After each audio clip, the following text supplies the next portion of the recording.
क्या हम यहाँ पर सरवाइव कर पाएंगे?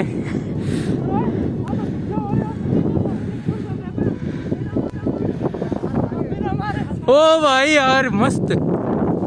तो आप लोग अभी तक राजस्थान का केवल एक ही पहलू जानते हो कि यहाँ पर आने वाले कोई भी अतिथि की कितनी शान और शौकत के साथ खातिरदारी की जाती है। हाँ, आप में से अगर कोई राजस्थान में नॉर्थ वेस्ट साइड में आओ तो इंस्टा पे मैसेज जरूर करना, मस्त दूध डाल के प्रोटीन शेक पिलाऊंगा तुम लोग को। तो ये तो हो गई एक साइड की बात। अब जो राजस्थान का दूसरा पहलू है, उस पहलू को जो राजस्थान में रहने वाले हैं वही समझ सकते हैं। तो आजकल इस वीडियो में मैं आपको उसी पहलू से रूबरू कराने वाला हूँ। और साथ ही साथ आजकल इस वीडियो में मैं अपनी लाइफ का एक ऐसा भयानक, एक रूह कंपा देने वाला एक ऐसा गलत कदम, जिसके बाद मेरी आने वाले 2 महीनों की नींद उड़ गई थी, एक ऐसा भयानक एक्सपीरियंस मैं आपके साथ इस वीडियो में शेयर करने वाला हूँ। लेकिन अपनी स्टोरी चालू करने से पहले मैं आपको थोड़ा सीन शॉट बता देता हूँ ताकि आप और डिटेल में घुस सको इस चीज में। देखो, राजस्थान में मेनली नॉर्थ वेस्ट साइड में गर्मियों के मौसम में रेतीले तूफान आते रहते हैं। और जब भी तूफान आते हैं तो कुछ रूल्स है, कुछ नियम है इन तूफानों को सरवाइव करने के। जैसे कि जब भी तूफान की आशंका हो, जल्दी से जल्दी अपने घर की तरफ जाना, घर बंद करना और घर के अंदर ही रहना जब तक कि तूफान खत्म नहीं हो जाए। और ये तूफान मेनली 10-20 मिनट तक ही रहते हैं। अब धीरे धीरे बढ़ते हैं स्टोरी पे। देखो, हमारे यहाँ एक कॉलोनी है जिसका नाम है रिद्धि सिद्धि कॉलोनी, जो कि हमारे शहर से 4 किलोमीटर दूर है और केवल एक ही रोड इसको शहर से जोड़ती है। अब क्वेश्चन आता है कि रिद्धि सिद्धि कॉलोनी में ऐसा क्या खास है कि मैं उसका नाम ले रहा हूँ। अब ये कॉलोनी तो केवल नाम की है, इसके अंदर केवल 2 घर है, लेकिन खास बात यह है कि इस कॉलोनी के अंदर कुछ इतने बड़े बड़े रेत के पहाड़ है कि वहां से रात में पूरे शहर का नजारा दिखता है। लेकिन शाम को 6 बजे के बाद में कोई भी रिद्धि सिद्धि कॉलोनी में जाना पसंद नहीं करता, क्योंकि वहां पर पूरे रोड पर एक भी लाइट नहीं है और हर तरफ से आप रेत के बड़े बड़े पहाड़ों से घिरे हुए होंगे। अब वो कॉलोनी हर तरफ से पहाड़ों से घिरी हुई होने के कारण है घर वाले भी गर्मियों के मौसम में वहां पर जाने नहीं देते। तो अब बात आती है स्टोरी की। देखो, मैंने मेरे 19 साल के लाइफ कैरियर में सबसे बड़ा जो रेतीला तूफान है, मतलब सबसे बड़ा रेतीला तूफान है, पिछले साल में देखा था। और उस रेतीले तूफान में हम 5 जने रिद्धि सिद्धि के सबसे बड़े पहाड़ पर शाम के समय बिल्कुल अकेले। तो हम कौन कौन थे, कैसे पहुंचे, सरवाइव किया नहीं किया, घर वालों का क्या सीन, सब कुछ आपके साथ शेयर करने वाला हूँ। तो हेलो दोस्तों, मेरा नाम आशीष है, आप देख रहे हो डेमोन XYT।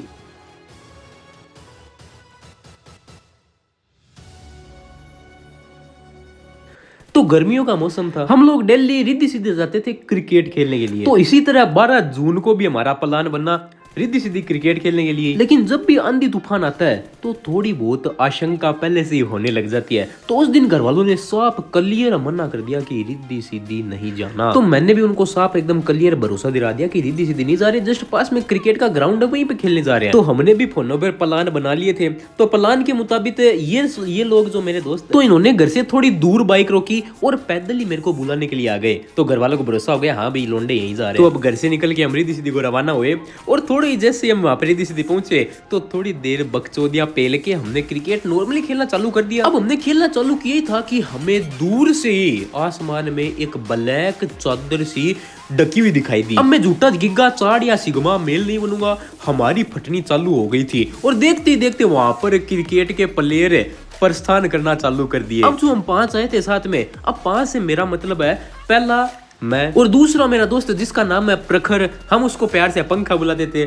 तीसरा जो है उसका नाम है तनुज पांडे, जिसको हम प्यार से तनुज नहीं, प्यार से उनको बुलाते थे पांडे जी। और वो 1 नंबर का स्नैप चैटर, मतलब सोशल मीडिया का कीड़ा। और जो बाकी के 2 थे वो दोनों भाई भाई थे और थे एकदम स्टड जिम लवर। अब हम भी प्रस्थान कर ही रहे थे, इतने में हमारे पांडे जी कहते हैं क्यों ना इस मोमेंट को रिकॉर्ड किया जाए। और कहने लगी कि इतना बड़ा कोई तूफान ही नहीं है, छोटी मोटी आंधी है। अब इस बात को जिम लवर्स भी एग्री करते हैं। अब एग्री तो हम सभी करते हैं क्योंकि हम सभी 2 महीने से रेगुलर जिम जा रहे थे। अब आप सोचोगे जिम जाने में और इसमें क्या रिलेशन है, तो मेरे प्यारे भाई आप 2 महीने जिम जाके देखो, जो कॉन्फिडेंस फूटेगा ना, मतलब जो खून आपका खोलेगा, और खून खोलेगा भी तो केवल बेफिजूल की चीजों में, मतलब उन चीजों को अगर तुम ना भी करो तो भी तुम्हारी लाइफ एकदम सेट है। लेकिन हमारे अंदर का खून उबाले मार रहा था और इसी चीज को शांत करने के लिए हम रवाना हो गए सबसे ऊंचे पहाड़ की ओर। और हमारी गैंग को 2 नए धुरंधरों ने भी ज्वाइन कर लिया था। तो हम टोटल 7 जने पहुंचे पहाड़ पर और सबसे पहले भाग के पंखा गया, क्योंकि पंखे ने नए जूते खरीदे थे जिम के लिए, महंगे वाले। और मुझे भी नहीं पता कि ये पहाड़ पर जल्दी पहुंचकर उसने ये कैसा शो ऑफ किया, बस उसने कर दिया। अब इस जंग के मैदान में हमारी एक छोटी सी टुकड़ी सर्वाइवल के लिए उतर गई। अब हमारी गैंग का सबसे जोशीला और सबसे हल्का फुल्का प्राणी पंखा बोलता है कि लाइफ में सबसे पहली बार रिद्धि सिद्धि में सबसे ऊंचे पहाड़ पर आंधी का एक्सपीरियंस ले रहे हैं, तो पहले थोड़ी बहुत तैयारियां तो होनी चाहिए। अब इस चीज को मैं भी एग्री करता हूँ। अब हम सभी की तैयारियां होने लग गई। अब जिम लवर ने अपनी पायल की दी हुई घड़ी को अंडरग्राउंड किया, पांडे जी ने अपना फोन को अंडरग्राउंड किया और पंखे ने अपने जूतों को सुरक्षित किया और सभी अपने अपने फेस ढक के रेडी हो गए तूफान को झेलने के लिए। और मेरे पास तैयारी के नाम पे या फेस ढकने के नाम पे था एक केवल छोटा सा ये मास्क। अब धीरे धीरे तूफान भी नजदीक आ रहा था और जैसा हमने दूर से सोचा था वैसा तूफान बिल्कुल भी नहीं था। और इसको देख के हमारे दो धुरंधर वहां से निकल भी गए थे और उनका वो निर्णय एकदम सही था, लेकिन हम पागल दल्ले उनके मजे ले रहे थे। मैं यहाँ तक कि उनके नीचे और मजे लेने के लिए गया और मैं जैसे नीचे से ऊपर पहाड़ चढ़ रहा था, इतने में मैंने पांडे जी को देखा कि पांडे जी इंस्टाग्राम पर लाइव बैठे हैं। तो मैंने नीचे से बड़े मीठे शब्दों में पांडे जी को आवाज लगाई और वो मीठे शब्द पांडे जी पे काम भी कर गए। उसी वक्त पांडे जी ने लाइव बंद कर दिया, लेकिन उस लाइव ने अपना काम कर दिया था, जो कि मैं वीडियो में आगे बताने वाला हूँ। अब तूफान की पहली वेव हमसे टकराती है, लेकिन अभी तक भी हमारे आंखों के सामने जिम का जोर छाया हुआ था। इतने में ही जो जिम लवर्स है उनके मन में एक खुराफाती आइडिया आता है और उस टाइम हमें नहीं पता था कि ये आइडिया पंखे के लिए इतना गंभीर साबित होगा। अब उस आइडिया के मुताबिक पंखे ने जो तैयारी के वक्त जूते उतारे थे तो उन जूतों को जिम लवर्स द्वारा छुपा दिया गया और एकदम से सीरियस माहौल बना के पंखे को बताया गया कि उसके जूते तूफान में आगे की ओर प्रस्थान कर चुके हैं। बस भाई फिर क्या था, पंखा एकदम फड़फड़ाते हुए जिम लवर्स को गालियां पेलने लग गया, क्योंकि तूफान में रुकने के आइडिया के वक्त सबसे ज्यादा जोशीले जिम लवर्स ही तो थे, लेकिन ये बड़वा पंखा भूल गया कि ये रुकने का आइडिया तो इसका ही था। बस भाई फिर पंखा अकेले ही तूफान में अपने जूतों को ढूंढने के लिए निकल पड़ा और हमको अभी भी मस्ती छाई हुई थी। अब आप जो इस वीडियो में जो साया देख रहे हो ये था पंखा और हम अभी भी दल्लों के जैसे इस सिचुएशन को मजाक ही समझ रहे थे और देखते ही देखते पंखा हो जाता है हमारी आंखों से ओझल। और भाई अब हमारी फटनी होती है चालू, क्योंकि फोन वगैरह सब हमने अंदर डाल लिए थे, पंखा मिल नहीं रहा था और तूफान का प्रकोप जो है वो एकदम जोरों से हमारे ऊपर पड़ रहा था। अब वो कहते हैं ना, किस्मत जब लेती है तो हर तरीके से लेती है, ऊपर नीचे से लेती है। जब वो पांडे जी लाइव आए थे उस लाइव को देख लिया था मेरे बुआ के लड़के ने, क्योंकि जब हमारे घर में शादी का फंक्शन था तो पांडे जी और मेरे बुआ के लड़के की हो गई थी दोस्ती, तो मेरा बुआ का लड़का भी उनका ऐड था। और भाई फिर उसने बता दिया मेरी बुआ को। और भाई अब जो ये वर्ड है बुआ, इसको अगर मैं मेरी जिंदगी में बदल के कलेश नाम रखूं तो मेरे ख्याल से मैं गलत नहीं होऊंगा, क्योंकि जब जब बुआ का फोन आता है और मेरी दादी जी को उनसे बात कराई जाती है तो मेरे भाई इतिहास गवाह है, हमारे घर में ठीक 15 मिनट बाद कलेश होता है। इस चीज को कोई नहीं टाल सकता। अब मुझे नहीं पता ये बुआ का प्यार जो गाना बनाया गया है वो कौन सी बुआ को देख के बनाया गया है। अब मेरी बुआ को मिल गया था ताजा ताजा फ्रेश कंटेंट और रिवाजों के मुताबिक मेरी बुआ ने घंटी घुमा दी मेरी माता श्री को और मेरे माता श्री की बातें।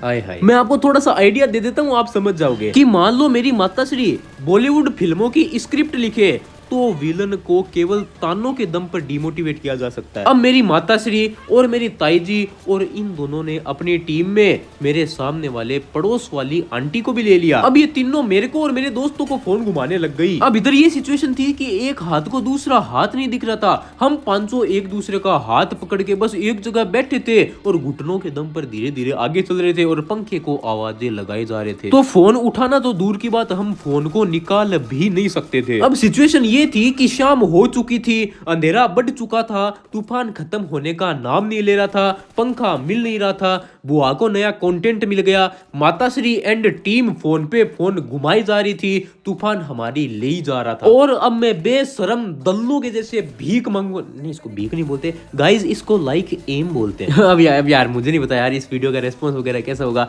किसी को पसंद आएगी या नहीं आएगी। तो अगर इस वीडियो पे 3.6 के लाइक आते हैं तो उसी वक्त मैं इसका आगे की स्टोरी अपलोड कर दूंगा, उसी वक्त अपलोड कर दूंगा। और अगर आपको ये वीडियो पसंद आई, आपको पार्ट 2 का वेट है, तो इसी वीडियो के नीचे आपका कमेंट पोस्ट करना। किसी और वीडियो अगर मैं अपलोड करूँ तो उसके नीचे पार्ट 2 मत करना। और कमेंट में एक चीज और बताना, आपकी बुआ कैसी है। तो मिलता हूँ आपसे अगली वीडियो में।